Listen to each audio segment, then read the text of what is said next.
Hello everyone, Adam here with AJT Design. Today we have an instruction video. This product is a trim ring for the transfer case knob on the 5th gen 4Runner. So this is 2010 to 2024 if you have the transfer case knob and not the lever. So we've had our billet aluminum knob that's been available for a long time now that replaces this guy. And we've now come up with a matching ring that'll replace that as well. So this whole area will get blacked out. This is all billet aluminum. Quick note here is that there's actually two versions of this, one for the part-time four-wheel drive, as you'd see these patterns lined up, as well as if you have, I believe this is more common in the limited models, but the full-time four-wheel drive, we've got both patterns covered. So when you order this, please make sure you pay attention and order the correct one. And these products go really well together. I would recommend, if you're doing both of these at the same time. You'll be able to purchase these individually as well as bundled on the website. So it's an instruction video, we'll get started. So if you're just doing the knob, you don't have to remove this piece from your vehicle, but if you're doing the ring, this does have to come out. Unfortunately, I'm not going to be able to demonstrate that today. I don't have a 4Runner handy. However, this piece should just come up fairly easy with a pry tool. There are several clips on the backside, and these probably had those little red clippy things on them at one point, but you've got 3 over here, 2 over here, 2 more over there, and another one here. So that is 3, 4, 5, 6, 7, 8 of these total. So this will pop up, the clips will release. There will be an electrical connector here, a little clip that'll have to be released. And then this whole thing should pop free. So what we have to do essentially is get this whole module to come out, and it's fairly easy. There are 3 tabs that you have to push in, and trying to get it in the light, but there's 2 here and there's 1 here. It'll be a little more clear once I pull this thing out, or I can demonstrate on this one here. See, there's 2 up there and 1 down there. And I've done this enough times, you can actually put your 2 fingers up there and your thumb here. It's kind of a perfect fit. You just press these down and try to press the thing out at the same time.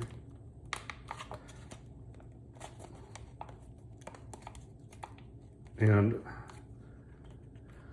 once they release, this will just come out. So we can set this aside for now. And now we've got this piece. So what we'll want to do, I'll show the whole process of the knob and the ring here. So we'll just take this knob off first, and this just pulls straight off. You set this aside.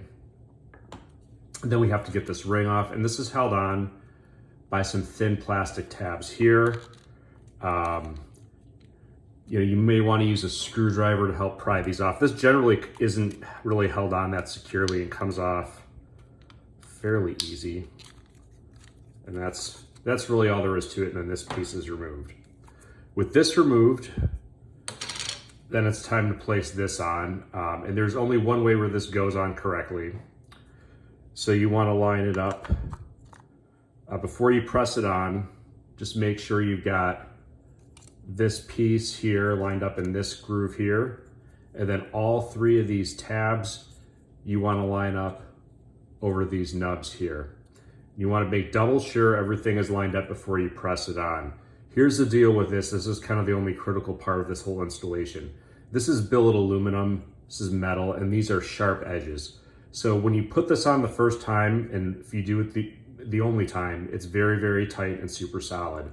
What I found through experimenting around is that if you take this on and off, even once, what's going to happen, maybe unless you're super careful, is the sharp aluminum is going to wear away at these tabs, and then the whole thing becomes very loose and it does not stay on that well. So that's kind of the only critical thing. Get it lined up, make sure it's exactly where it's supposed to be. And if you have it wrong, it won't want to go down at all. So there's not really that much to it. So you get it on there and snap it in, and it'll be really tight. So I've got this thing kind of lined up.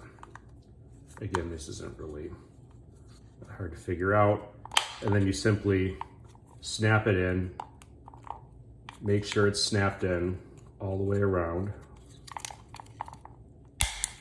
That one took a little extra effort, but all these should be clipped down and it should look just like that, and it's nice and tight. So that's it, the ring's in. Now I'll show you how to do the knob, which we already have a video for this, but I'll do it again. So with this knob, what you have to do is there's a metal clip in here that has to be removed from the factory knob, and there are little grooves in the clip. This can sometimes be stubborn, you know, if you have like a pick or something. I have good luck with this little screwdriver that I kind of use for everything. But this will pull out fairly easily. Again, you don't want to lose these. We don't have any of these laying around. I don't really even know where you can buy these, so don't lose it. You take this metal piece, and then you'll insert it here. And this is indexed, it only goes a certain way.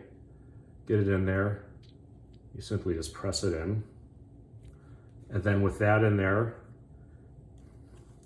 carefully line it up. You press this down. Again, with this knob, you don't have to press the little button for, 2 to 4. You still have to press it down for 4 low. And that's it.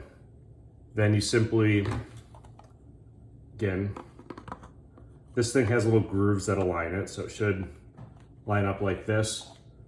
I'd recommend pressing in by the knob itself. Press that in, and all 3 of those should click. That's a very tight fit. So you can see this one here is clicked, and these ones up at the top too, excuse me. You want to make double sure that those are all clicked in and it's really, really solid. And then from here, you just install this back in the vehicle, reconnect the wiring harness, snap it back in, and you're good to go. And that's really all there is to it. Thank you for watching.